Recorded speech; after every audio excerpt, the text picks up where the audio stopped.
libertad de América Latina aún guarda muchos secretos. ¿Hubo un único cerebro ejecutor detrás de las ansias libertadoras de todo el continente? ¿Se ejecutó un plan que había delineado un masón inglés para extender el poder británico en América? Los héroes del continente tuvieron que moverse sigilosamente, conspirando, buscando aliados y tomando decisiones que no todos podían llegar a comprender. ¿Cuánto tuvo que ver la masonería en este proceso?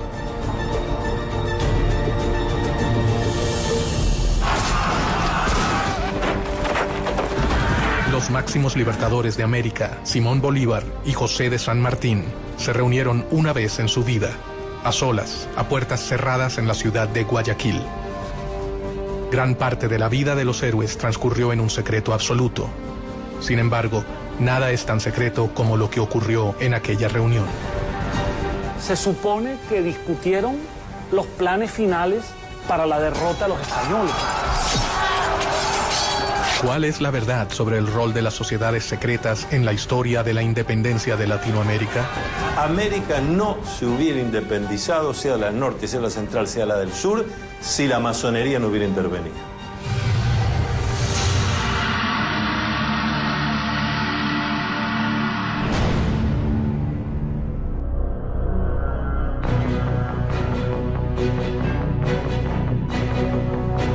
A lo largo de la historia, las sociedades secretas han manejado planes y alianzas ocultas para llevar a cabo sus objetivos.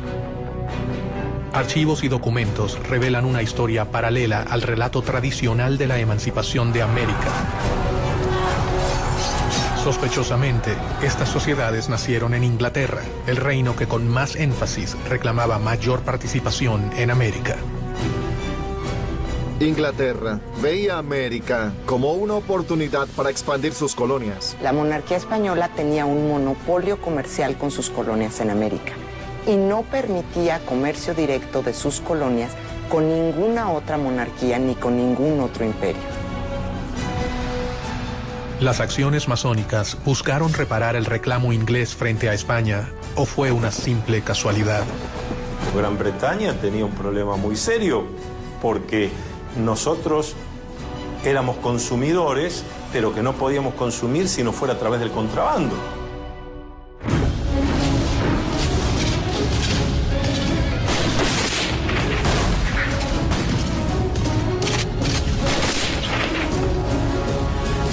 Después de las guerras napoleónicas, después de Waterloo, la economía inglesa está en una depresión y una recesión terrible, con altos niveles de desempleo, mucha disatisfacción, demostraciones populares, etc. Y la industria está como parada. Entonces, para Inglaterra, los puertos de las colonias españolas son extremadamente importantes.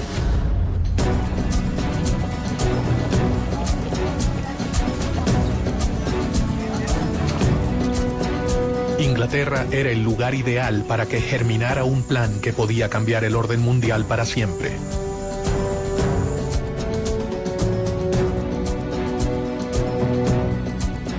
En este contexto, un venezolano conspiró contra el orden establecido. Francisco de Miranda. Miranda se va a convertir prácticamente en el americano más universal de su tiempo, en el criollo de mayor visión universal y de mayor preparación.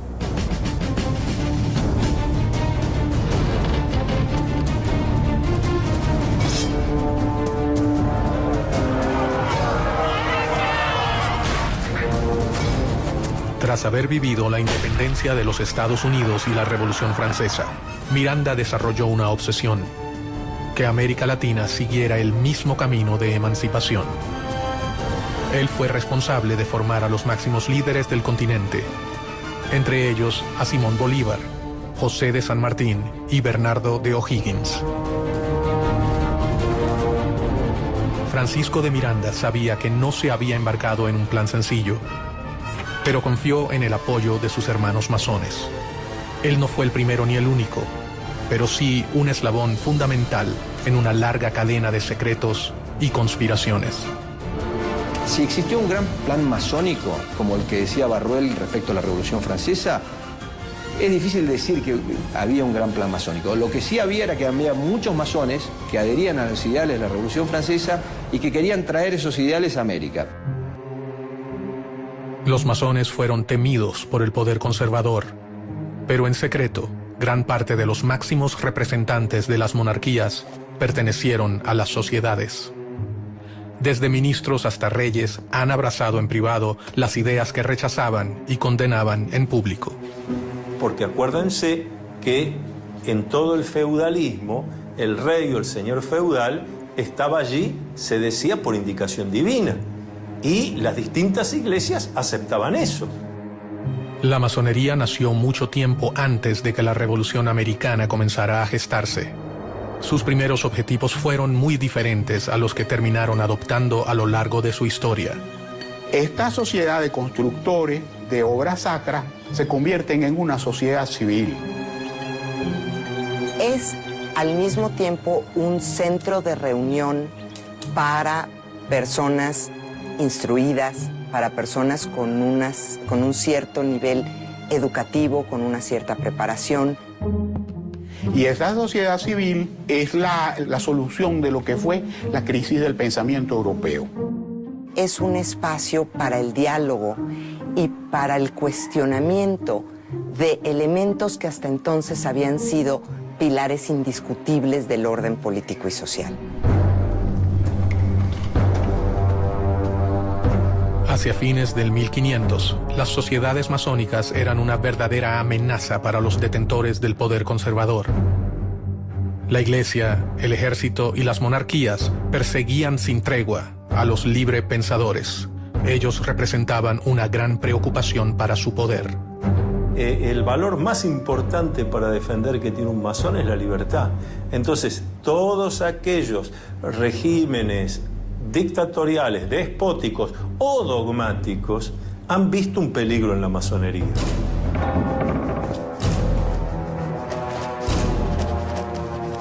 Clandestinamente, sin revelar sus verdaderas intenciones, los masones comenzaron a escalar posiciones en las estructuras tradicionales de poder.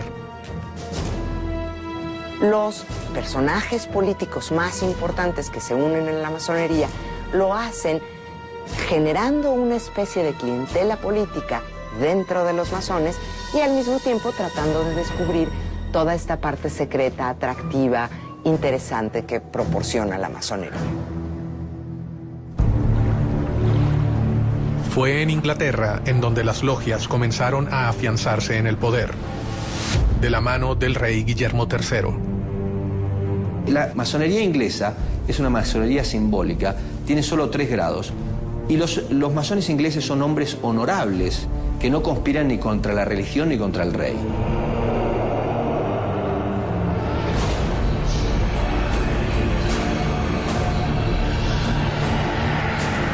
Gracias al impulso de Guillermo III, la Gran Logia Inglesa se creó en Londres en 1717.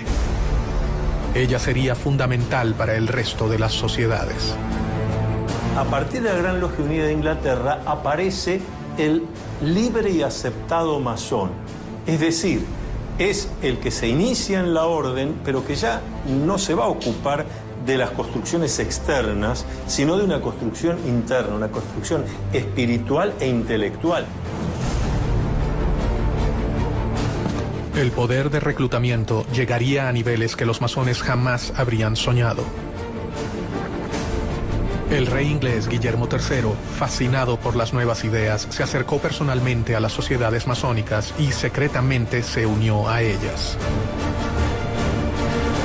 Se ha hecho mucha especulación sobre la condición masónica del rey. Realmente esa misma condición que de oficio, de gremio artesanal que tenía la masonería operativa, se lleva al campo profesional de los ejércitos.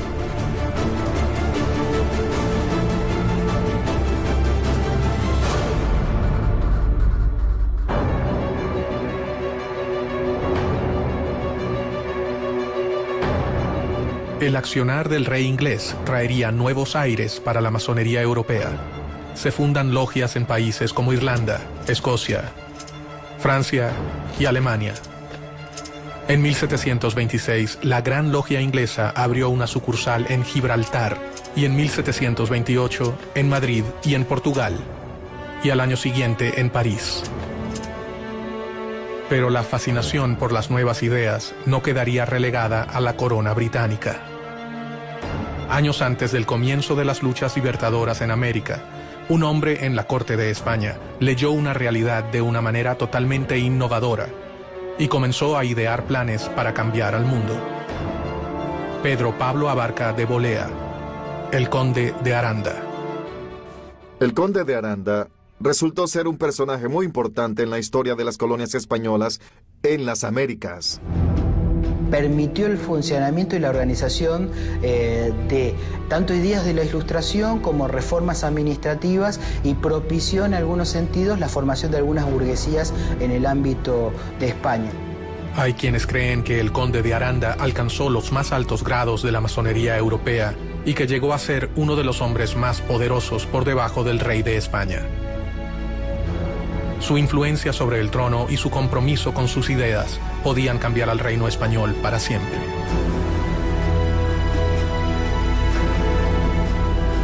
Con su consejo, es probable que hasta el propio rey Carlos III haya formado parte de la masonería española. Carlos III es el monarca que decide implantar lo que se conoce en la historia española como las reformas borbónicas. Las reformas que impulsó Carlos III afectaron a las colonias en cuanto a su administración, a la división geográfica y al rol que cumplía la Iglesia en aquella época. Una de las principales reformas borbónicas es limitar el poder de la Iglesia Católica en los territorios americanos y en la misma península. Si realmente existió un plan para que Inglaterra ganara ventaja en América, con la masonería implantada en la corte española, este acababa de comenzar. Un rey podía ser la pieza fundamental para acabar con el reino ibérico. Estaban a punto de sembrarse las semillas de un plan que podía acabar con el imperio español en América.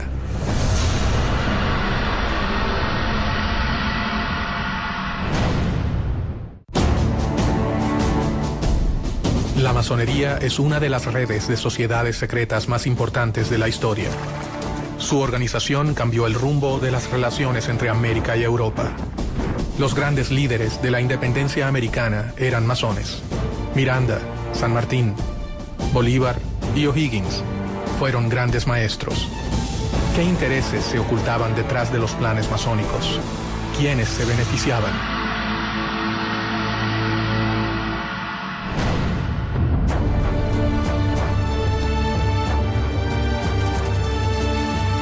En las cortes europeas, para mediados del 1700, las ideas de libertad e igualdad habían ingresado gracias a los sigilosos planes de las sociedades secretas. Y sus miembros debían moverse con mucho cuidado para sobrevivir. Habían sido víctimas de crueles persecuciones en Europa. La masonería ha sido objeto de persecuciones extraordinarias.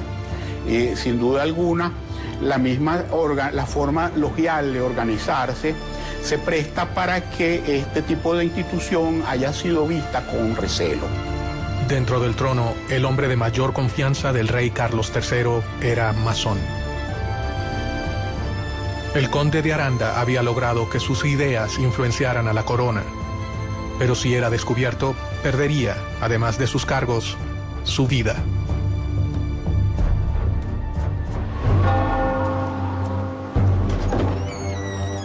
Obviamente que todo aquel que no respetaba los dogmas de la Iglesia Católica Apostólica y Romana era objeto de persecución por la Inquisición.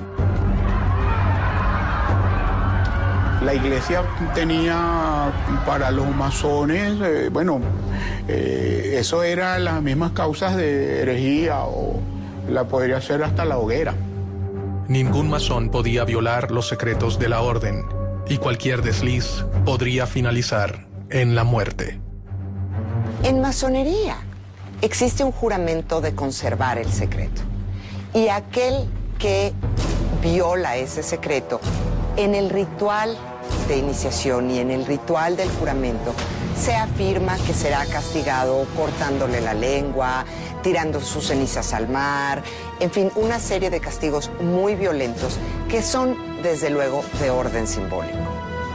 El objetivo de esta enorme cadena de secretos no era proteger a la persona, sino al cargo que esa persona había conseguido para la orden.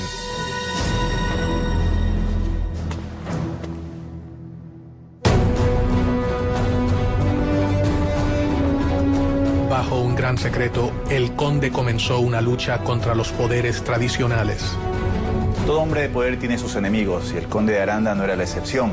Tenía tantos enemigos dentro de la corte, como por ejemplo Manuel de Godoy, quien terminó ocupando su lugar, y enemigos obviamente en el exterior y dentro de la iglesia. En medio de aquellos cambios, comenzó a firmar resoluciones que atacaban directamente a su enemigo más poderoso, la iglesia. Una de las principales reformas borbónicas es limitar el poder de la Iglesia Católica en los territorios americanos y en la misma península. Por consiguiente, el conde de Aranda y muchos otros miembros de la corte y el rey Carlos III deciden hacer una serie de reformas como expulsar a los jesuitas de España y expulsar a los jesuitas de los territorios americanos españoles, de las colonias españolas, para limitar el poder de la Iglesia Católica. América era un lugar lejano y complejo. Allí se mezclaban los poderes otorgados a los virreyes con el poder de la Iglesia y las fuerzas extranjeras que buscaban beneficiarse, y los poderes que diferentes órdenes religiosas habían instaurado en el nuevo continente, especialmente los jesuitas. Ellos habían fundado ciudades, misiones y universidades, un gran ejército que respondería ante la voz de los seguidores de San Ignacio de Loyola. Aranda era un tipo brillante y él sabía, estaba consciente de las dificultades que implicaba gobernar territorios tan vastos como eran los territorios americanos y tan diversos desde la península.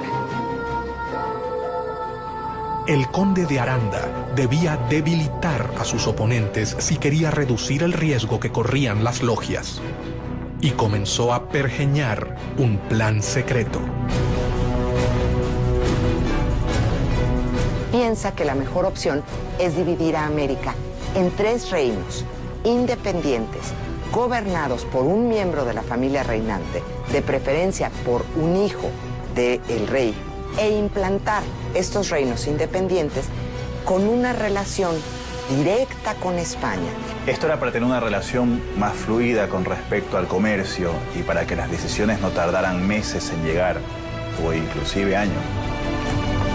¿Cuáles eran los verdaderos planes de Aranda? ¿Fortalecer a un imperio español o liberar a América para que pudiera comerciar libremente con Inglaterra? Los principales agentes de la época eran ingleses o franceses.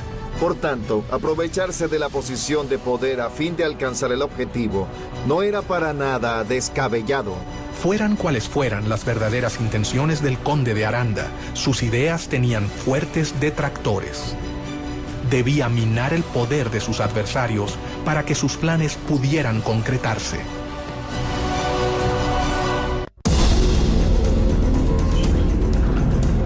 Los jesuitas habían creado una red de misiones y universidades en América que les confería un lugar privilegiado dentro del Nuevo Mundo. Los jesuitas, la Orden, la Compañía de Jesús, ha formado históricamente una organización dentro de la Iglesia Católica que se ha distinguido por algunos principios.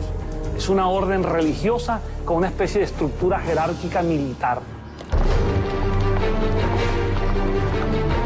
La Compañía de Jesús se había arraigado con fuerza en las colonias españolas en América. Habían logrado organizar a los pueblos originarios y gozaba de respeto y apoyo. Ellos tendrían capacidad de reacción frente a cualquier intento de cambio. Ahí hay varias contraposiciones, ¿no? Porque tanto el Marqués de Pombal, primero en Portugal y luego Aranda en España, van a impulsar procesos de modernización dentro de las coronas que replanteaban los mecanismos de conquistas que tenían en América Latina. El conde de Aranda consideraba que los jesuitas jamás habrían aceptado sus propuestas sin pelear. Enfrentarse a su poderosa organización habría sido fatal, así que ideó un plan para lograr sus objetivos. Y esta fue una de las causas para que los criollos empezaran a sentirse violentados por la corona española, pues sintieron que no se respetaba el papel de una institución que para ellos había sido siempre tan importante como era la Compañía de Jesús.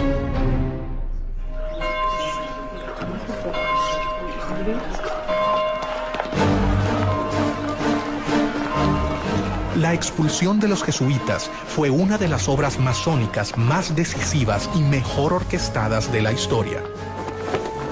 Un hecho que terminaría colaborando directamente con la independencia de las colonias americanas. ¿Cómo hacen para la expulsión de los jesuitas? Fue un plan coordinado de una manera extraordinaria. Ellos mandaron a todos los lugares donde había una congregación jesuita y asignaron la fecha para abrir los sobres. El conde de Aranda, gestor de esta acción, asestaba así un certero golpe al corazón de la iglesia. El plan que comenzaba a delinearse acabaría con el poderío del reino español.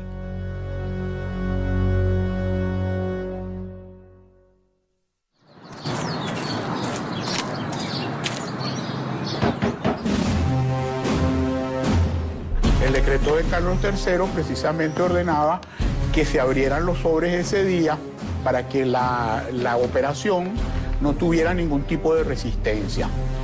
Al decreto de decir se abren los sobres, entonces esa era la gran noticia, y la gran noticia era que iban a ser expulsados de América todos los jesuitas. Pero en el momento que abrieron los sobres, esa fecha que se abrieron los sobres en toda América, en 24 horas estaban montados los jesuitas en los barcos y salían con destino al otro lado del Atlántico. Aranda había sentado las bases para terminar con las colonias españolas en América. Sin embargo, él nunca se imaginó que su plan se pudiera volver contra su propio reino. O si lo sabía y todo fue un plan británico para poder obtener ventajas en las colonias americanas.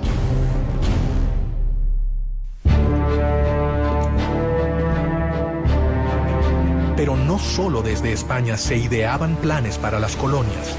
Inglaterra había enviado a sus posesiones en América a un importante masón que también tenía sus planes para el nuevo continente. Edward Trelawney. Él fue el gobernador británico de Jamaica entre 1738 y 1750 aproximadamente. A partir de 1739, en la isla de Jamaica, se instaló la primera filial de la Gran Logia de Inglaterra, una de las primeras al sur de Norteamérica. La masonería llegó a América desde fechas muy tempranas. Llegó primeramente a Estados Unidos.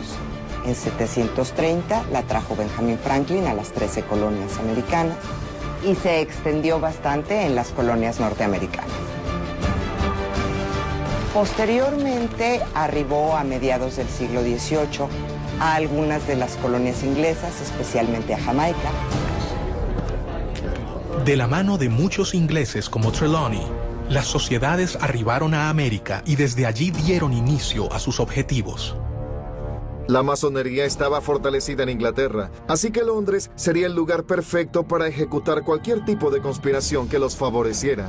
Inglaterra nunca ha tenido en política exterior razones idealistas. Inglaterra ha tenido siempre intereses. Después de la independencia de sus colonias americanas, Inglaterra ve necesaria la exploración de nuevos horizontes.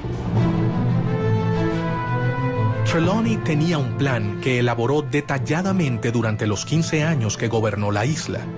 España debía compartir los beneficios de las colonias de América con la corona británica. Trelawney Creía que España no tenía los derechos comerciales exclusivos con América. La situación del monopolio comercial de España era completamente injusta. Él manejaba dos opciones: un plan de conquista que resultaba costoso y prácticamente imposible, o impulsar la independencia para las colonias españolas. Muchas veces se olvida el tema de que no se podría haber hecho todo lo que se hizo sin el financiamiento necesario. Y ese financiamiento se acordó dentro de las logias. ¿Por qué un masón y agente del gobierno británico manejaba un plan tan similar a las logias españolas? ¿Casualidad? En cuestión de la masonería, suele preguntarse si había una casualidad con los planes de la masonería y los planes de Inglaterra. Pues la masonería era inglesa y era francesa. Mientras Aranda buscaba dividir las colonias para beneficiar a España, Trelawney pensaba que dividiéndolas se beneficiaría a Inglaterra. Es muy simple. Divide y vencerás. Si bien ninguno de ellos fue capaz de llevar a cabo su propósito, un grupo de hombres americanos, más de 50 años después, comenzarían a conspirar para que el plan se cumpla. El poder no está en un iluminado porque Dios así lo quiso, sino que el poder está en el pueblo porque Dios así lo quiso. Los miembros aceptaban las premisas y un puñado de hombres alcanzaba a saber toda la verdad. Pero, ¿cuál era esa verdad?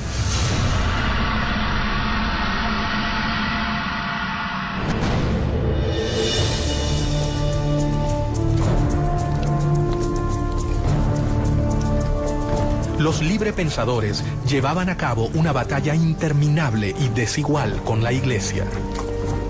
Si bien ésta había llegado al continente para evangelizarlo, ciertamente no tenía el mismo poder represivo que en los países de origen.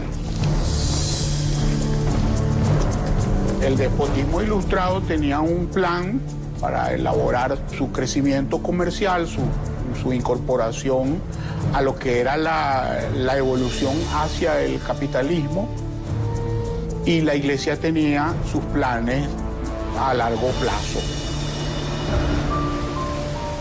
En paralelo a la llegada de las logias al continente, los jóvenes americanos viajaban de América a Europa con el fin de transformarse en los administradores de las colonias españolas en el Nuevo Mundo. Francisco de Miranda fue el primero en llegar. Unos años más tarde viajarían Bernardo de O'Higgins, José de San Martín, Simón Bolívar, Andrés Bello López, entre otros.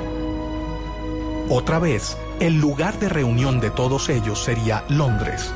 ¿La corona británica estaba interesada en promover a los jóvenes americanos? Muchos de los jóvenes americanos se van a estudiar a Europa. Muchos de ellos también están buscando una educación más cercana a la Ilustración. Inglaterra siempre fue un lugar donde podían desarrollarse diferentes ideas. En Europa se encontraron con una realidad totalmente diferente a la que esperaban hallar. Están buscando una educación más cuestionadora, menos vinculada con la Iglesia, menos vinculada con el conocimiento tradicional. Y es en Inglaterra en donde hay un foco cultural, social, político, donde se está gestando el seno de este pensamiento ilustrado. Los jóvenes que partieron con el fin de realizar estudios formales terminaron convirtiéndose en los héroes de la independencia o en las manos operativas de un plan que había comenzado a forjarse antes de sus propios nacimientos. Casi se podría decir que Inglaterra funcionó con esta fórmula. Inglaterra le brindaba apoyo a Miranda. Francisco de Miranda, el americano más universal, se convertiría en una pieza clave de los planes independentistas. Miranda es un personaje muy interesante, porque es un personaje que tiene una carrera increíble antes de llegar a América, antes de llegar a tratar de impulsar la independencia de América. Es general del ejército francés, pelea en la Revolución Francesa, pasa por la corte de Catarina la Grande en San Petersburgo, vive en Londres y se conecta y está mano a mano con personajes importantísimos de la política inglesa. Miranda fue el padre de la independencia del continente, uno de sus ideólogos, protagonista de sus batallas y personaje fundamental en el diseño de una estrategia para llevarla a cabo. Miranda es un gran conspirador. Miranda es el gran arquitecto de la revolución, el gran arquitecto del proceso independentista. Miranda viajó hacia España en 1771, donde su vida cambiaría para siempre, y con ella el futuro de todo un continente. Sus contactos con la masonería le permite vincularse a Inglaterra para después convencer y sumarse con ciertas masones que estaban convencidos de que era necesario un proceso de emancipación para propiciar el libre comercio contra España. Ya en Europa, el joven Miranda comenzó su carrera militar para obtener el cargo de capitán en el ejército. Lo que hay que decir de Francisco de Miranda es que es un esclarecido. Es una persona con una mente brillante que comprende la importancia del lugar y del momento para empezar a desarrollar ese germen de libertad que es darle a América hispanoparlante la libertad de España.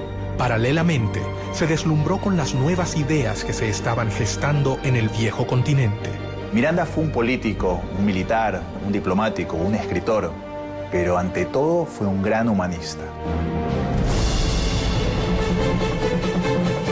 Comenzó a armar su propia biblioteca, adquiriendo las obras de los pensadores más importantes de la época, lo que más tarde le traería innumerables problemas. Miranda, allí en España, se había interesado en la lectura de obras prohibidas, tipo político, filosófico, obras de los enciclopedistas, de los ilustrados, y la Inquisición estaba muy pendiente de las personas como él que leían estas obras. Poco a poco, Francisco de Miranda comenzó a forjarse un nombre, pero una acusación cambiaría el rumbo de su vida para siempre. La Inquisición estaba dateada, vamos a decirlo así, o le pasaban información de parte de los rivales militares que tenía Miranda. Se le acusaba de tener libros prohibidos y por eso tuvo que prácticamente venirse con Cajigal. Cajigal hace una jugada que le permite a Miranda escapar de la Inquisición.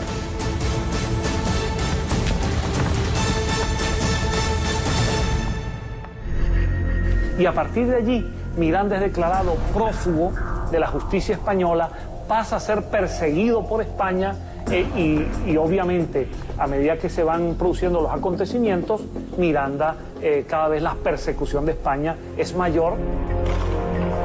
El 10 de julio de 1783 llega a los Estados Unidos. Ya se ha producido la declaración de la independencia, el hecho independentista de Estados Unidos, y Miranda se apasiona por ese proceso.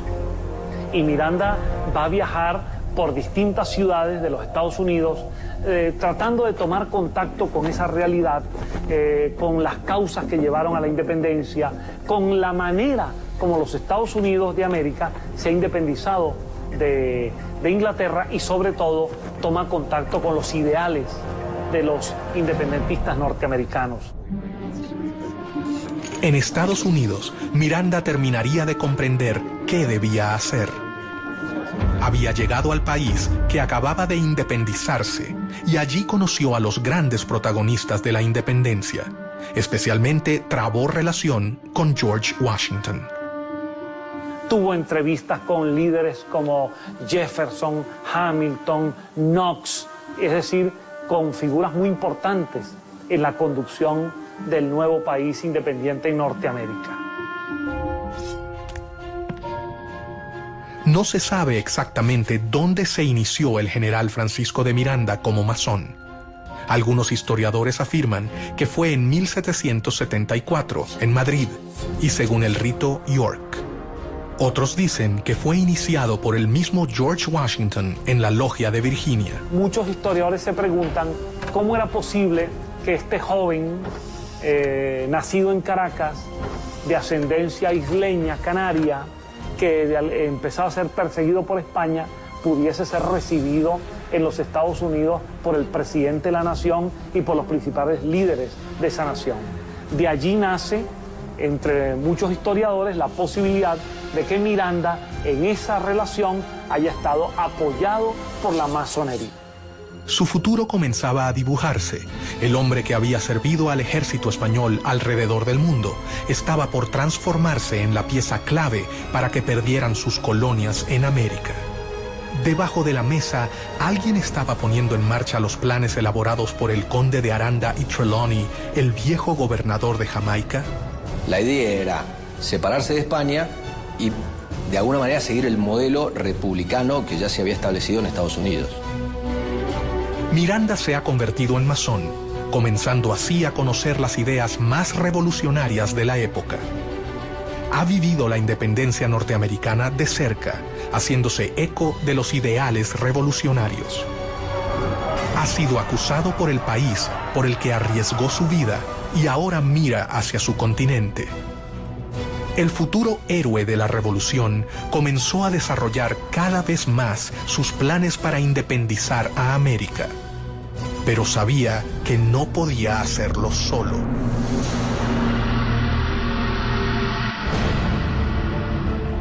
En su afán por independizar a América Latina de España, en diciembre de 1784, Miranda partió de Boston a Londres y de allí viajó por varios países de Europa. Su idea era conseguir el apoyo inglés para comenzar el proceso independentista de América Latina. En Londres, Miranda hallaría la tierra fértil que necesitaba para cumplir con su objetivo. Inglaterra había encontrado al hombre que finalmente los haría desembarcar en las colonias americanas. Miranda sí utilizó a Inglaterra, en el sentido de que Londres le sirvió de base de operaciones durante muchos años, en el sentido de que Pitt le dio algunos respaldos económicos indirectos, en el sentido de que hubo figuras del gobierno inglés que le apoyaron. Miranda decidió recorrer diferentes países europeos en búsqueda de apoyo para su plan. Y allí también, en las distintas logias europeas que Miranda visitó y en algunas de las cuales tuvo que estar bastante tiempo para convencer, para contestar preguntas, para ver cómo se podía hacer, para trabajar sobre mapas, etc. Allí también fue descubriendo quiénes eran los hermanos que tenía sentido que vinieran a América para ayudar, cuáles convenía que se quedaran allá y cuáles no se podía contar. En 1792 se encontraba en París, donde estaba en pleno desarrollo la Revolución Francesa. Sin dudarlo, Miranda decidió ponerse al servicio del gobierno revolucionario. Por segunda vez en su vida, se encontraba en contacto con ideales revolucionarios llevados a cabo por logias masónicas. Es que América dependía totalmente de lo que sucedía en Europa. América no tenía entidad política propia. América, para entender lo que pasaba en América, había que entender lo que pasaba en Europa. Y hasta 1815 Europa tiene una figura central que es Napoleón. Entonces, volviendo a la masonería, hay dos países donde la masonería tiene una importantísima influencia: Estados Unidos y Francia.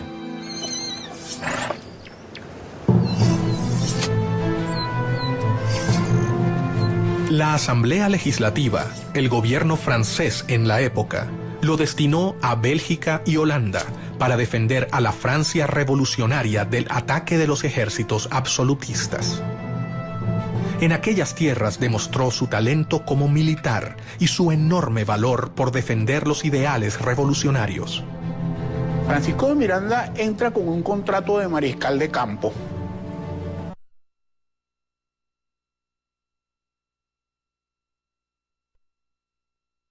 Parte activa en este proceso. Es muy interesante porque el sector al cual Miranda está vinculado es al de los girondinos, y en Caracas se le acusaba más tarde de jacobino. Gracias a su aporte en Francia, Miranda se convirtió en el único latinoamericano cuyo nombre figura en el Arco del Triunfo.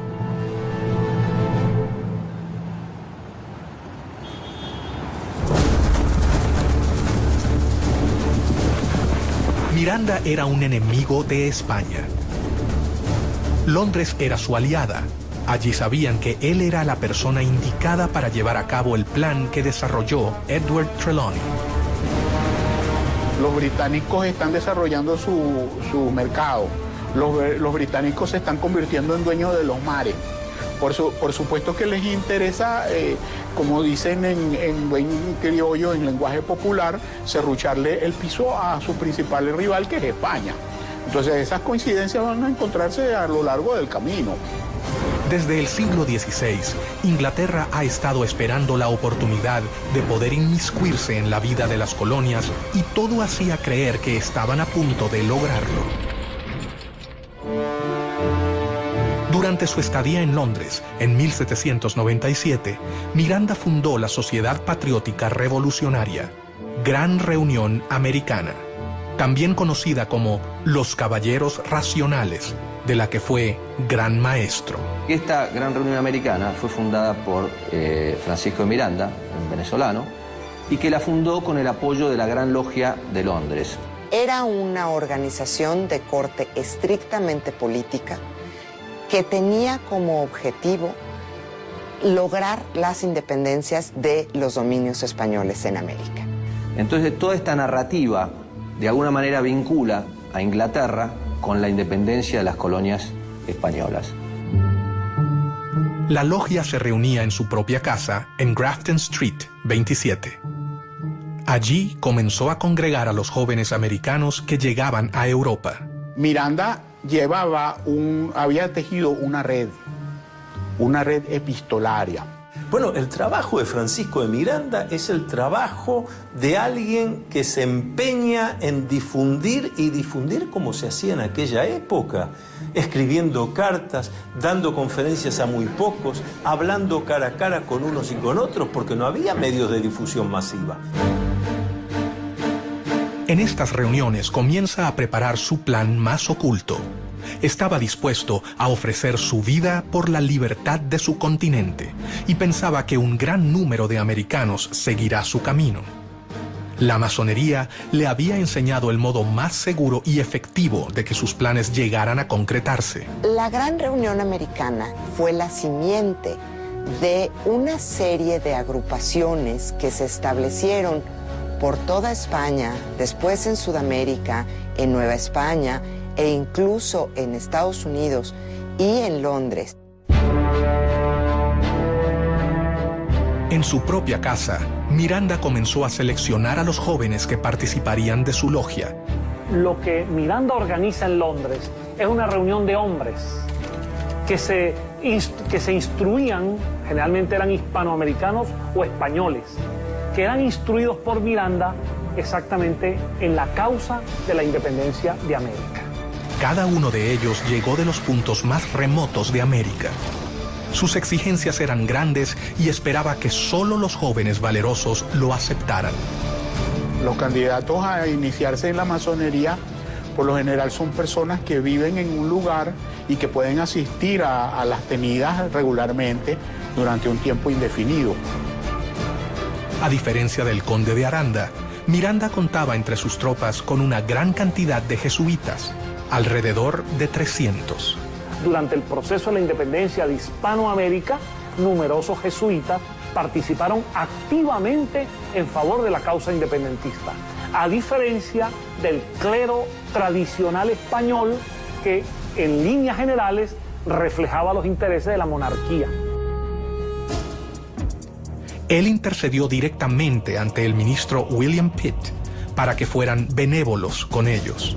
Cuando algunos jesuitas fueron capturados dentro de los conflictos entre Inglaterra y España, algunos de esos jesuitas eran mirandinos, eran favorables a la causa de Miranda, y Miranda intervino ante Pitt para que los liberara. Más rápidamente de lo que creían, los enemigos de España se unían. Increíblemente, el plan del conde de Aranda estaba por tomar forma, pero no se realizaría para proteger al reino.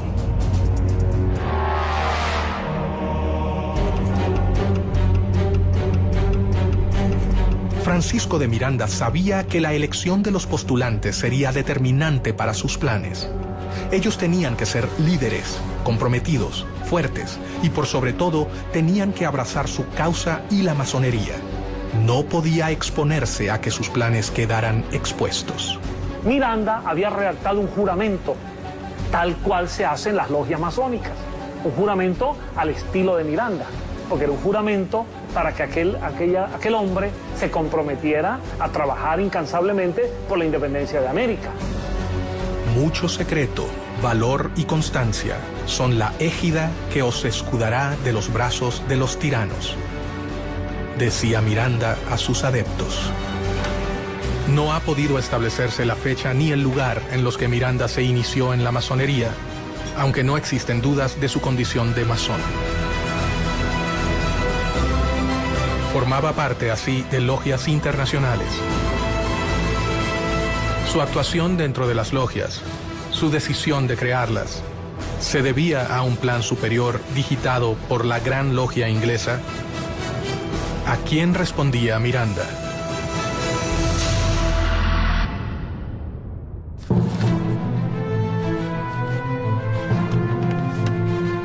Casualidad o no, el plan elaborado por Miranda y las logias parecía responder palmo a palmo al plan creado cerca de medio siglo antes por otro masón, perteneciente a la Gran Logia de Inglaterra, el gobernador de Jamaica, Edward Trelawney. Si bien se parecen en cuanto al rol del comercio en América y en cuanto a quién sería el más beneficiado, divergen con respecto a su finalidad. A diferencia de Trelawney y del conde de Aranda, Miranda puso en práctica lo que otros solo habían pensado. Es una época en la que se está dando una transición de un mundo constituido por instituciones, de una sociedad corporativa a una sociedad más individual.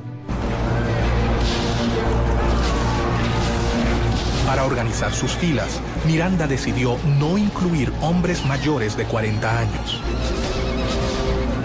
El venezolano confiaba en que los jóvenes serían quienes lo ayudarían a culminar su plan.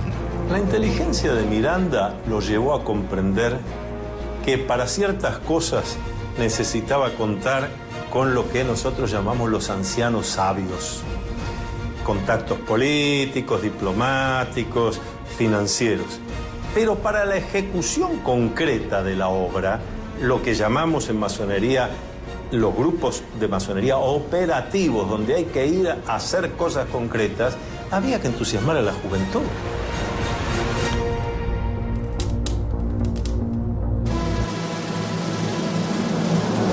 Poco a poco, un plan se hacía evidente. Los intentos de Inglaterra por invadir las colonias americanas fallaban. Solo quedaba la oportunidad de la conspiración a través de las logias conformadas por los mismos americanos. Recordemos que al mismo tiempo, Inglaterra siempre estaba intentando cualquier tipo de invasión de las colonias americanas. E Inglaterra poco a poco intentaba sustraer algunos territorios dentro de esa vasta expansión continental que era Hispanoamérica. Era como una obsesión de adueñarse de nuevas tierras. Las diferentes logias mirandistas que se habían creado en Europa comenzaron a trabajar en pos de la emancipación de América. La logia más decisiva en la liberación del continente fue la logia Lautaro. Las logias Lautaro empiezan con una logia madre establecida en Sudamérica. Se considera, pero no hay certeza, que quien establece esta logia madre fue José de San Martín. Se nos ha preguntado muchas veces sobre si esas logias funcionaban igual que cualquier otra logia masónica. Sí en cuanto a los rituales, sí en cuanto a que tenían palabras, toques, secretos para identificarse, pero exclusivamente dedicadas al análisis de cómo se iba a conseguir la independencia de la corona española. Bernardo de O'Higgins y José de San Martín, sin dudas, fueron los dos hombres fundamentales para el funcionamiento de la logia. Para afiliarse a Lautaro, había que ser americano y jurar luchar por la independencia. Su lema era unión, fuerza y virtud, y en las comunicaciones usaban el símbolo masónico COO. Y sigue la misma estructura de los caballeros racionales, copiando la estructura masónica, con miembros que eran masones, como Carlos Alvear, y que establecen una logia principal que se convierte en la Gran Logia. Miranda se había asegurado de reclutar a los jóvenes americanos más prominentes que se encontraban en Europa. El sistema masónico aseguraba protección, anonimato y sobre todo la posibilidad de complotar en las sombras contra el poder establecido.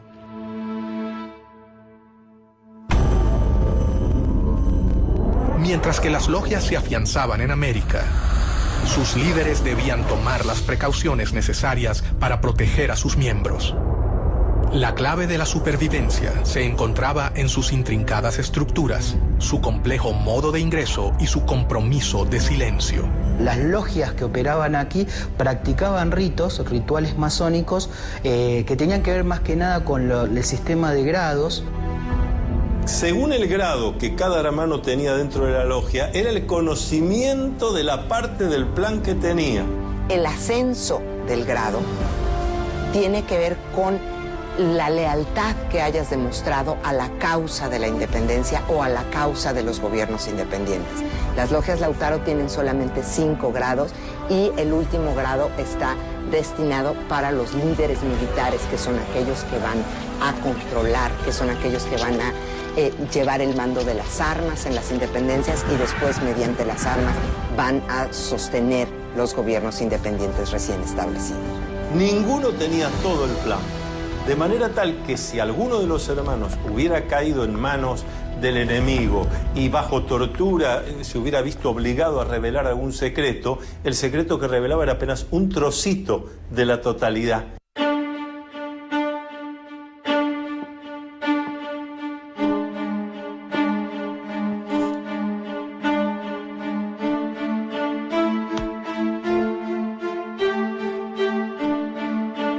La iniciación es una serie de situaciones que va a atravesar el candidato, donde se va a enfrentar con cosas que le dan miedo, porque el miedo está para ser enfrentado. La ceremonia variaba según la logia y esta se podría realizar en diferentes lugares, como por ejemplo recámaras, sótanos e inclusive cuartos oscuros, donde se realizaba la iniciación. Entonces siempre está acompañado por un hermano que en masonería llamamos el hermano experto.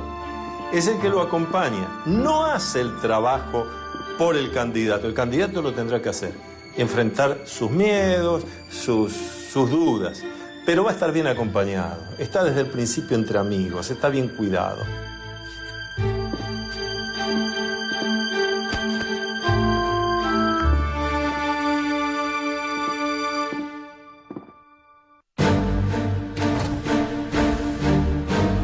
Uno de los primeros en unirse a la logia fue Bernardo de O'Higgins.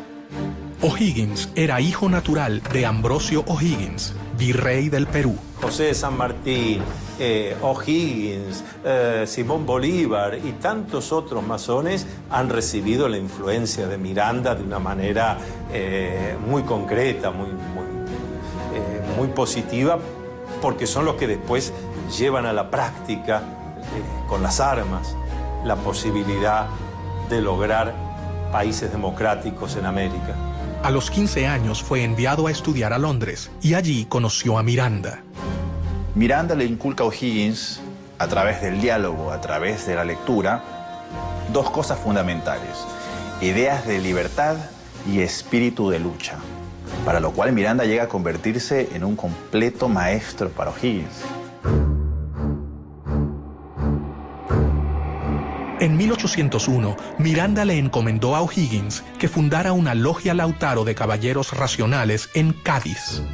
Hay 3 documentos importantes sobre la Sociedad de Caballeros Racionales y esos documentos de alguna manera nos dan algunas pautas de lo que pudo haber sido esta sociedad, qué vinculación tuvo con la masonería y qué vinculación tuvo con la logia Lautaro.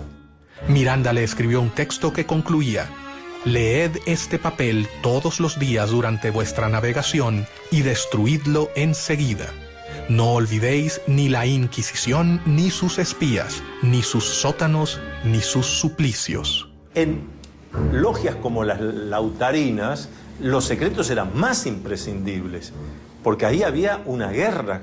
Entonces, en medio de una guerra había necesarios los secretos, la inteligencia, la contrainteligencia. La logia comenzaba a convocar a los jóvenes más prometedores del continente, quienes estaban unidos entre sí por un lazo mucho más grande que el de la voluntad política. Ellos compartían todo un sistema secreto de fraternidad y solidaridad que habían comenzado a completar con un solo objetivo: terminar el dominio español en el continente.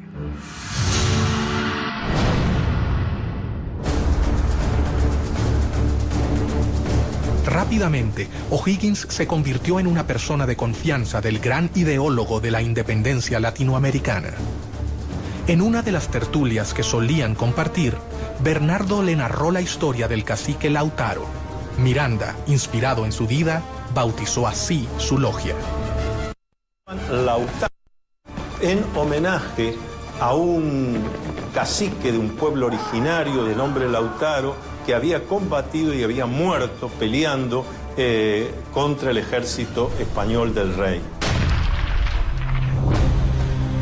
Entre los amigos de Miranda se encontraba su compatriota Juan Bolívar, el padre de Don Simón, a quien conocería en el primer viaje que éste realizó a Europa.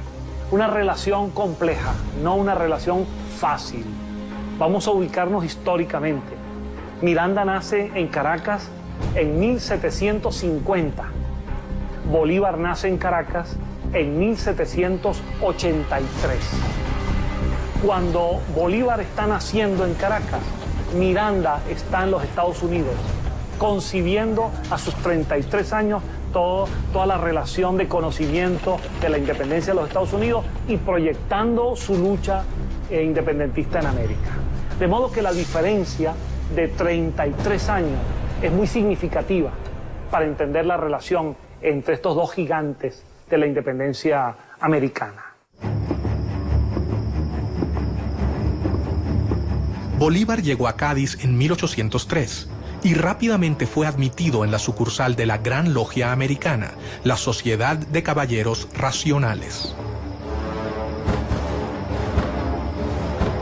Mientras que sus seguidores comenzaban a prepararse en Europa, Miranda decidió intentar realizar la primera revolución. El objetivo sería su país natal, Venezuela. Se habla de un intento fallido, una intentona golpista incluso de Francisco de Miranda en Coro y en Ocumare. Esto es una historia muy interesante porque ahí hay un inicio de la independencia. Para ello, primero viajó a New York. En los Estados Unidos, él concibe una expedición con la cual invadir las costas venezolanas y él pensaba que desde allí se iba a incendiar la pradera, se iba a lograr que los pobladores lo vieran a él como un redentor, como un liberador, y a partir de allí se iba a producir un estallido de independencia en Venezuela y en el continente. En febrero de 1806 partió rumbo a Venezuela con 3 barcos, uno de ellos llamado Leandro, por su hijo. La guerra había comenzado. Esos 3 barcos que él arma, antes que él termine de armarlo, ya la comunicación de Estados Unidos a España y de España a las colonias había llegado. Pero la primera expedición se frustraría antes de su inicio. Primero, desembarca en Ocumare de la Costa, 1806, y es repelido, es descubierto por los españoles, y las embarcaciones en que él venía son cañoneadas. Pero ¿qué pasa con Miranda en el 58 Grafton Way? Él regresa con su esposa, la madre de Leandro, Miranda, que después fue presidente del Banco Inglés en Venezuela años más tarde. Si eso le dice algo, bueno, yo lo dejo allí con esa interrogante. Y él logra huir en el Leander, logra huir y refugiarse en las Antillas, pero las otras 2 embarcaciones terminan siendo apresadas por los españoles e incluso son ahorcados la mayor parte de los que venían como tripulante y como guerreros en esas embarcaciones. Pero el hecho es que él sigue pensando en que el momento de la independencia de América ha de cuajar en algún momento. Y va a comenzar el periodo londinense en que Miranda concibe la lucha por la independencia desde Londres de otra manera. Lo primero que hace es fundar un periódico, El Colombiano. De modo que Miranda, además de un gran memorialista, Miranda se convierte en un pionero del periodismo también.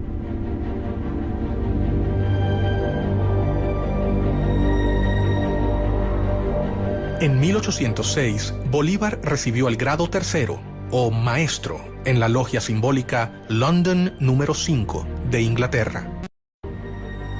En 1810, en Londres, Miranda le confirió el supremo grado de iniciación en la Gran Logia Americana y juntos fundaron la Logia Protectora de las Virtudes número 1 en el oriente de Barcelona, Venezuela.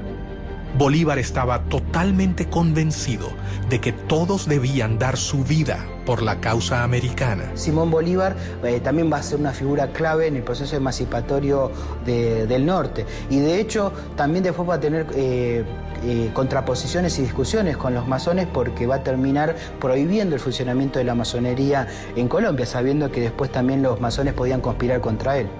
Convencido de sus planes de liberación del continente y de que el complot secreto era la mejor manera de lograrlo, Miranda continuó reclutando miembros para su causa. Uno de ellos fue José de San Martín, gestor de la independencia de Argentina, Chile y Perú.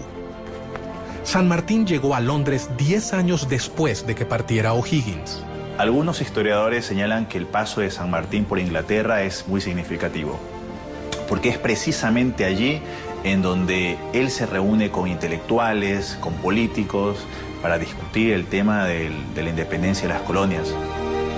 Durante la campaña había conocido a Lord Macduff, un noble escocés que lo introdujo en el mundo masón en general y en la causa americana impulsada por Miranda.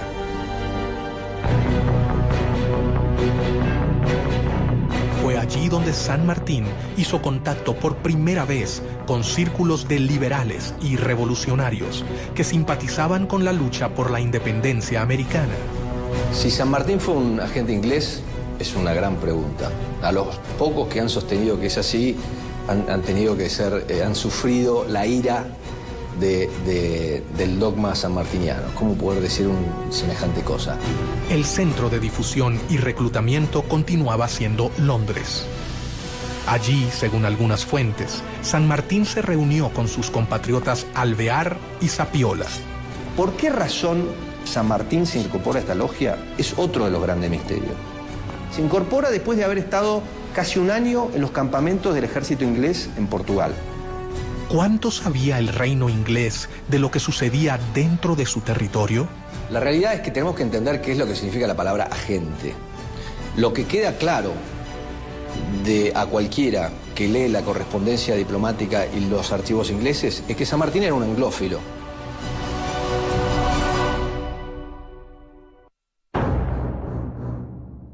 Miranda sabía que había logrado dar el primer paso. Las logias en Europa se fortalecieron y sus miembros estaban totalmente convencidos de la necesidad de la independencia. El siguiente paso era mucho más arriesgado. Se debían fundar filiales en el continente americano. Se establece una gran logia principal que se considera la logia madre, y después se van estableciendo logias y grandes logias por todos los territorios sudamericanos, y se vuelve la estructura en la que se apoyan estos líderes para atraer partidarios, para agrupar en esas logias a todos los que están buscando las independencias hispanoamericanas, y una vez que se consiguen, para endoctrinar en los nuevos principios republicanos, liberales, a los que van a ser los líderes, los directores, los gobernadores de los nuevos países hispanoamericanos que se establecerán inmediatamente después de la consecución de las independencias. Miranda había logrado reclutar a los hombres más prometedores. Su plan estaba en marcha, pero el poder de España era superior a la resistencia que podían brindarle los futuros ejércitos revolucionarios. La realidad es que era una conspiración lo que querían los caballeros racionales, porque de alguna manera estaban conspirando contra el rey de España, porque querían implantar en América la independencia y la Constitución. Y eso era anatema para el sistema monárquico. Los viajes de formación de los jóvenes latinoamericanos en Europa tocaban su fin. Tras haber concluido sus estudios militares y haberse formado en las ideas del humanismo, los futuros administradores de las colonias volvían a sus hogares, pero no regresaban con la idea de mantener la administración colonial. Ellos regresaban con un nuevo objetivo: liberar a sus tierras de España. Miranda lo había logrado. Una compleja red de sociedades se había formado a lo largo de todo el continente. La independencia latinoamericana estaba en camino.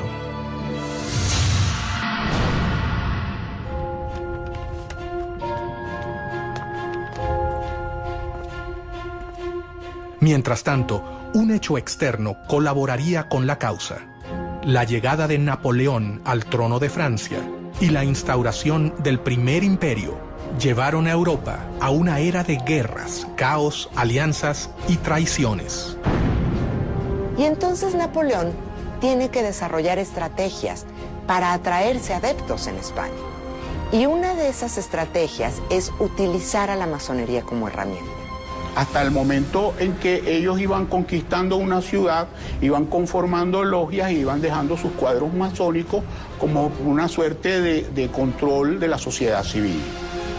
Las fuerzas napoleónicas contaron con una serie de victorias iniciales que llevaron a la abdicación del rey español en Bayona, Carlos IV, quien se vio obligado a renunciar en favor de su hijo Fernando VII. Napoleón crea su propia masonería, que es conocida como masonería bonapartista.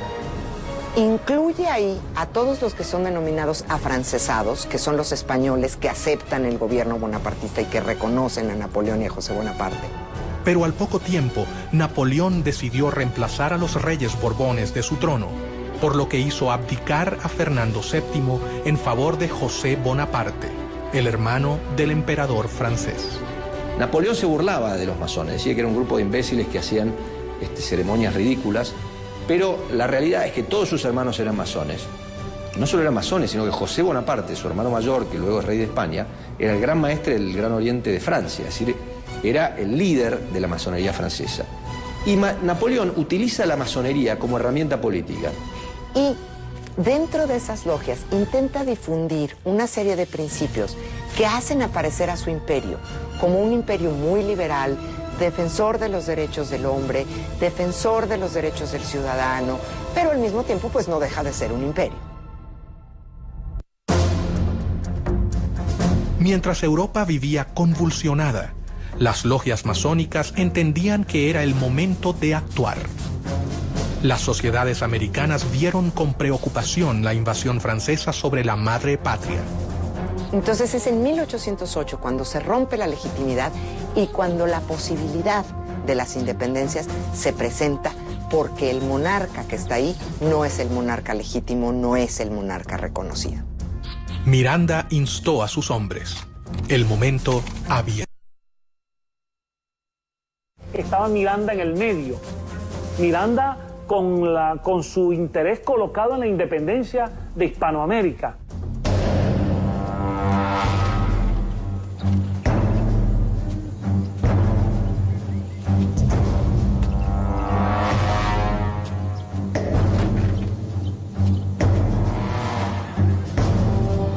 La primera logia masónica mexicana se creó en 1804, a principios de la lucha por la independencia en Ciudad de México, en la calle de las Ratas, número 8.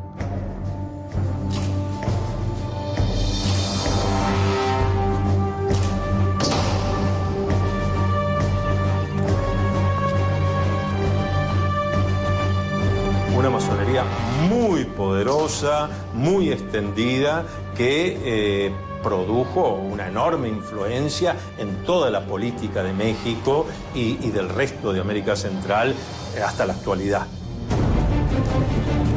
Los masones mexicanos fueron los primeros en entrar en acción. En 1810, Querétaro era el principal centro de la conspiración para llevar a cabo la independencia política del país. Bajo el disfraz de saraos y reuniones literarias, los conspiradores se reunían en esa ciudad. A estas reuniones auspiciadas por la corregidora Josefa Ortiz de Domínguez concurrían distinguidos queretanos, así como los capitanes Ignacio Allende, Juan Aldama y los hermanos Epigmenio y Emeterio González. También asistía a ellas secretamente el cura de la parroquia de Dolores, Miguel Hidalgo y Costilla. Cuando ya se había fijado la fecha para el levantamiento, varias denuncias pusieron sobre aviso a las autoridades españolas y éstas procedieron rápidamente a sofocar el movimiento, cayendo sobre las casas de los conspiradores para encarcelarlos. Sin embargo, no pudieron contra ellos y el 16 de septiembre fue declarada la Independencia Nacional de México.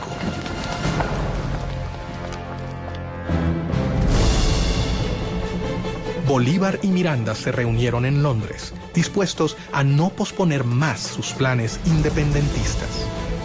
De hecho, el joven Bolívar toma la iniciativa, no autorizada por la Junta de Caracas, de invitar a Miranda a volver a Caracas. Bolívar partió de Londres rumbo a La Guaira, donde llegó en diciembre de 1810. Pocos días después, también llegó a La Guaira Francisco de Miranda. Cuando Bolívar retorna a Caracas, Miranda, por discreción, toma una embarcación una semana después. Y Miranda llega a finales del año 1810 a Caracas, una semana después que Bolívar ha llegado. Miranda volvió a Venezuela a instancias de Bolívar, que había comenzado las guerras por la independencia. Los acontecimientos se precipitan en Caracas. El 5 de julio de 1811, el Congreso de Venezuela se firma el acta de la independencia, se declara entonces formalmente lo que ya casi venía desde el año anterior y se firma la independencia de Venezuela. Para ese acto de la independencia, Miranda es diputado y firma el acta de la independencia.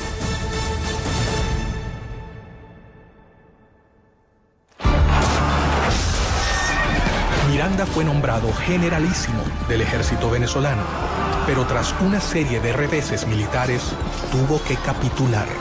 Una de las causas que han forzado a Miranda a capitular es la pérdida de Puerto Cabello, que era la primera plaza militar de Venezuela. ¿Y quién estaba al frente de la plaza de Puerto Cabello? El coronel Simón Bolívar. Miranda y otros 400 patriotas a los que al capitular se les había prometido la posibilidad de exiliarse, fueron apresados. Fue tomado prisionero por un grupo de oficiales venezolanos, entre ellos Simón Bolívar. Y cuando ve a Bolívar, a Miguel Peña y a otros más que lo estaban deteniendo, Miranda exclama en una de las frases que más ha marcado el destino venezolano, una frase dramática hasta el día de hoy. Miranda dice: bochinche, bochinche. Este pueblo lo único que sabe hacer es bochinche. Y finalmente Bolívar es un agente histórico de aquellos que lamentablemente intervinieron para que Miranda fuese detenido.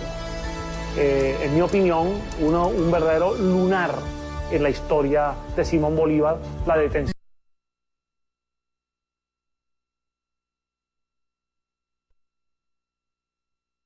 Hasta el momento eran confusos. El plan había sido preparado paciente y ordenadamente.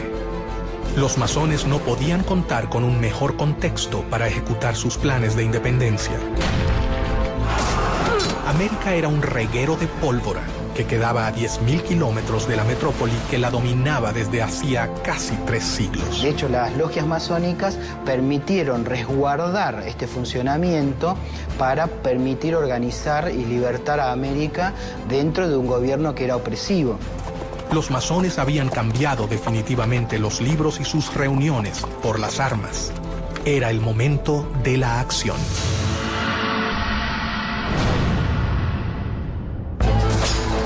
caudillos se destacan en los ejércitos libertadores, dos discípulos de Francisco de Miranda, José de San Martín, quien desde el Río de la Plata sube hacia el norte, y Simón Bolívar, que lleva la revolución en sentido inverso, desde Venezuela. El ataque al poder podía triunfar si se hacía en simultáneo, como si fuera un plan orquestado. José de San Martín fue iniciado en una logia en Cádiz, España. Desarrolló toda su carrera masónica hasta llegar al grado de maestro masón, porque él había hecho un juramento. Como militar, él había jurado defender al rey de España y a lo que el rey de España dispusiera. Y ahí se ve la grandeza masónica de San Martín, que a pesar de en ese momento ser atacado por muchos de los que hasta ese momento habían sido sus compañeros, él decide ponerse por encima y hacer lo que había que hacer. El cónsul norteamericano en Buenos Aires, a principios de 1819, dice claramente, hasta ahora, el principal aliado de Inglaterra en esta parte del mundo es San Martín. De hecho, hay cartas del cónsul inglés en Buenos Aires, Robert Staples, en el año 1817, en donde se reúne con San Martín y San Martín le dice que San Martín le pide que Inglaterra le haga llegar a él en privado su punto de vista de cómo tiene que seguir el tema de la revolución. Pero Fernando VII logró regresar a su trono y cuando lo hizo, consciente del poder de las logias, instaló nuevamente el régimen absolutista. Persiguió el constitucionalismo, el liberalismo y la masonería, a los que reprimió con la policía y la Inquisición. Pero la batalla estaba prácticamente perdida. Primero, cuando decían vamos a fernandear, en cierta medida lo que estaban diciendo es vamos a generar una monarquía constitucional, que en algunos casos era llegar a simplemente constituir un mecanismo de gobierno del pueblo, pero todavía respondiendo a un monarca o algunas organizaciones centrales. El proceso de independencia encontraba escollos. Las diferencias entre sus actores crecían. Todo parecía indicar que era más sencillo ponerse de acuerdo en liberar a América Latina de España que en sentar las bases de un nuevo tipo de sistema de gobierno.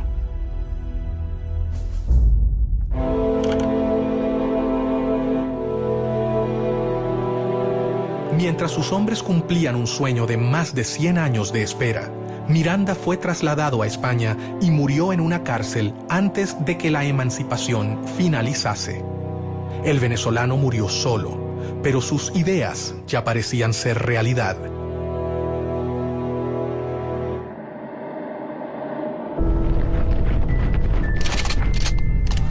Los conflictos en Europa y España ocurrían tal y como lo había previsto Pedro Pablo, conde de Aranda, cuando sostuvo ante el rey Carlos III: jamás han podido conservarse por mucho tiempo posesiones tan vastas, colocadas a tan gran distancia de la metrópoli.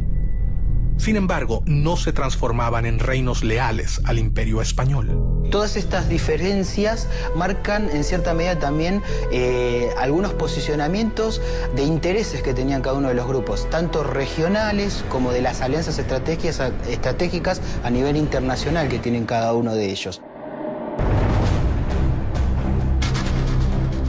Los masones siguieron sus planes. Cientos de miles de hombres de todo el continente han abrazado su causa.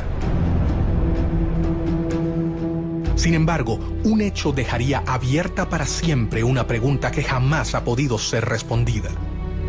El 26 de julio de 1822, en medio de las batallas, los dos generales, Bolívar y San Martín, realizaron una reunión a solas en la ciudad de Guayaquil. Era evidente, era necesario que se reuniesen los dos grandes libertadores, Bolívar y San Martín, que hasta ese momento no se conocían personalmente. Este va a ser su primer y único encuentro en 1822.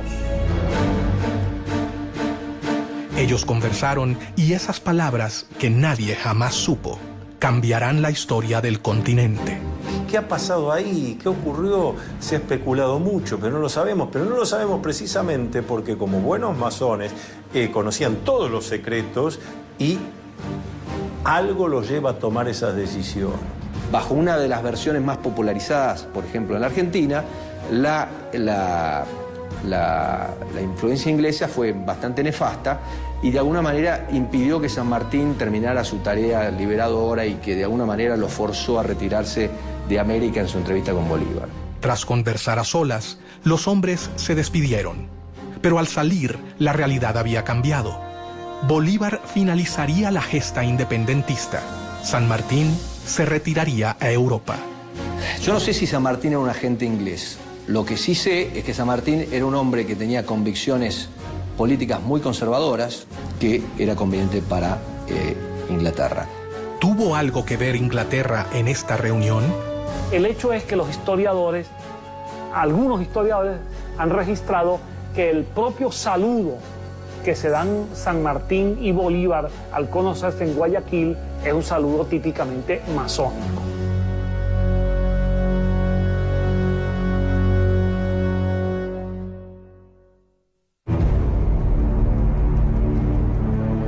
Nunca se sabrá hasta dónde Inglaterra colaboró con la independencia de América, pero sí es un hecho que los héroes de la emancipación supieron cómo canalizar los conflictos políticos de la época utilizándolos a su favor.